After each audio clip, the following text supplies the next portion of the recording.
Hi friends, ಪ್ರತಿ ಛಾಯಾ ಇದು ರೀಸೆಂಟಾಗಿ ಮಲಯಾಳಂ ಫಿಲಮ್ ಇಂಡಸ್ಟ್ರಿಯಿಂದ ಬಂದಿರುವಂತಹ ಒಂದು ಸಿನಿಮಾ ಸ್ಟಾರಿಂಗ್ ನಿವಿನ್ ಪೌಲಿ. ಕತೆ ಶುರುವಿನಲ್ಲಿ ಜಾನ್ ವರ್ಗೀಸ್ ಅವರ ತಂದೆ ವರ್ಗೀಸ್ ಕೇರಳ ರಾಜ್ಯದ ಮುಖ್ಯಮಂತ್ರಿ ಆಗಿರ್ತಾರೆ. ವರ್ಗೀಸ್ಗೆ ಇಬ್ಬರು ಗಂಡು ಮಕ್ಕಳು. ಒಬ್ಬನ ಹೆಸರು ಜಾನ್ ವರ್ಗೀಸ್ ಆದರೆ ಇನ್ನೊಬ್ಬನ ಹೆಸರು ಟೋಬಿ ವರ್ಗೀಸ್. CM ವರ್ಗೀಸ್ನ ಮುಖ್ಯಮಂತ್ರಿ ಸ್ಥಾನದಿಂದ ಇಳಿಸೋದಕ್ಕೆ ಅವರ ಪಾರ್ಟಿಯಲ್ಲೇ ಕುತಂತ್ರ ಮಾಡ್ತಾ ಇರ್ತಾರೆ.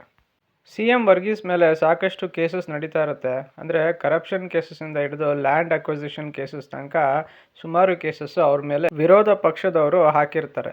CM ವರ್ಗೀಸ್ ತನ್ನ ಬುದ್ಧಿವಂತಿಕೆಯನ್ನು ಉಪಯೋಗಿಸ್ಕೊಂಡು ಎಲ್ಲ ಕೇಸ್ಗಳಿಂದ ಕ್ಲೀನ್ ಹ್ಯಾಂಡೆಡ್ ಆಗಿ ಆಚೆ ಬರ್ತಾನೆ. ಎಲ್ಲ ಮುಗೀತು ಅನ್ನೋವಾಗಲೇ CM ವರ್ಗೀಸ್ಗೆ ಒಂದು ಶಾಕಿಂಗ್ ವಿಷಯ ಕಾದಿರುತ್ತೆ.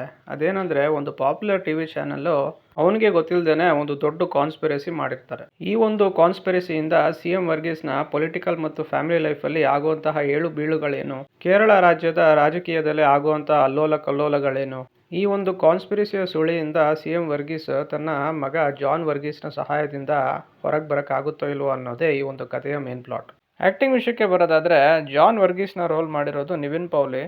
ಅವರ ಕ್ಯಾರೆಕ್ಟರ್ಗೆ ಫಸ್ಟ್ ಹಾಫಲ್ಲಿ ಅಷ್ಟೊಂದೇನು ಚಾಲೆಂಜಿಂಗ್ ಸೀನ್ಸ್ ಇಲ್ಲ. ಸೆಕೆಂಡ್ ಹಾಫಲ್ಲಿ ಆ ಒಂದು ಕ್ಯಾರೆಕ್ಟರು ಖಡಕ್ ಪೊಲಿಟಿಷಿಯನ್ಗೆ ಟರ್ನ್ ಆಗುತ್ತೆ. ನಿವಿನ್ ಪೌಲಿ ಅವರು ಇದುವರೆಗೂ ಫೇಮಸ್ ಆಗಿರೋದು ಕಾಮಿಡಿ ಮತ್ತು ಲವರ್ ಬಾಯ್ ಕ್ಯಾರೆಕ್ಟರ್ಸ್ಗೆ.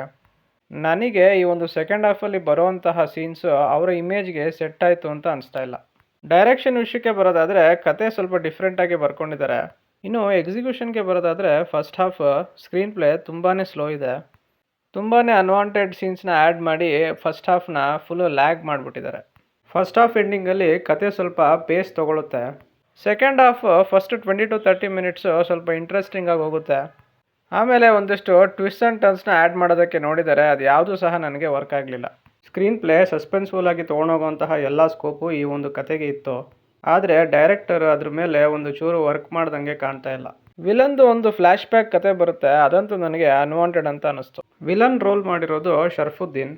ಸ್ಕ್ರೀನ್ ಮೇಲೆ ವಿಲನ್ ಎಂಟ್ರಿ ಆದಾಗಲೆಲ್ಲ ಒಂದೇ ಒಂದು ಬ್ಯಾಕ್ಗ್ರೌಂಡ್ ಸ್ಕೋರ್ನ ಫಿಲಮ್ ಉದ್ದಕ್ಕೂ ಯೂಸ್ ಮಾಡಿದ್ದಾರೆ. ಅದರಿಂದಾಗಿ ಆ ಒಂದು ಕ್ಯಾರೆಕ್ಟರ್ಗೆ ಸಿಗಬೇಕಾಗಿರೋಂಥ ಎಲಿವೇಶನ್ನು ಸಿಗಲ್ಲ. ಆ ಒಂದು ರೋಲು ನನಗಂತೂ ಒಂದು 10% ಕೂಡ ಇಂಪ್ಯಾಕ್ಟ್ ಮಾಡಲಿಲ್ಲ. ಸಾಂಗ್ಸ್ಗೆ ಬರೋದಾದರೆ, ಒಂದೇ ಒಂದು ಹಾಡು ಹೀರೋ ಕ್ಯಾರೆಕ್ಟರ್ನ ಎಲಿವೇಟ್ ಮಾಡೋಕ್ಕೆ ಬ್ಯಾಕ್ಗ್ರೌಂಡಲ್ಲಿ ಯೂಸ್ ಮಾಡ್ಕೊಂಡಿದ್ದಾರೆ. ಆ ಹಾಡು ನನಗೆ ತುಂಬ ಇಂಪ್ರೆಸಿವ್ ಅಂತ ಅನಿಸ್ತು. ಕ್ಲೈಮ್ಯಾಕ್ಸು ಸಹ ಡೈರೆಕ್ಟರ್ ಏನು ಡಿಫ್ರೆಂಟಾಗಿ ಯೋಚನೆ ಮಾಡೋಕ್ಕೆ ಹೋಗಿಲ್ಲ, ತುಂಬ ಸಿಂಪಲ್ಲಾಗಿ ಮುಗಿಸ್ಬಿಟ್ಟಿದ್ದಾರೆ. ನನಗೆ ಈ ಫಿಲಮು ಸ್ಯಾಟಿಸ್ಫ್ಯಾಕ್ಷನ್ ಕೊಡಲಿಲ್ಲ. ನನ್ನ ಕಡೆಯಿಂದ ಈ ಒಂದು ಮೂವಿಗೆ ಕೊಡ್ತಾ ಇರೋವಂಥ ರೇಟಿಂಗು 2.5 ಔಟ್ ಆಫ್ 5. ಯಾರ್ಯಾರು ಈ ಫಿಲಮ್ ನೋಡಿದ್ದೀರಾ, ನಿಮ್ಮ ಅಭಿಪ್ರಾಯನ ಕಾಮೆಂಟ್ ಸೆಕ್ಷನಲ್ಲಿ ಹಾಕಿ. ವಿಡಿಯೋ ನಿಮಗೆ ಇಷ್ಟ ಆಗಿದ್ದರೆ ಲೈಕ್, ಶೇರ್ ಆ್ಯಂಡ್ ಸಬ್ಸ್ಕ್ರೈಬ್ ಮಾಡಿ. ಸಿಗೋಣ ನೆಕ್ಸ್ಟ್ ವಿಡಿಯೋದಲ್ಲಿ. Thank you.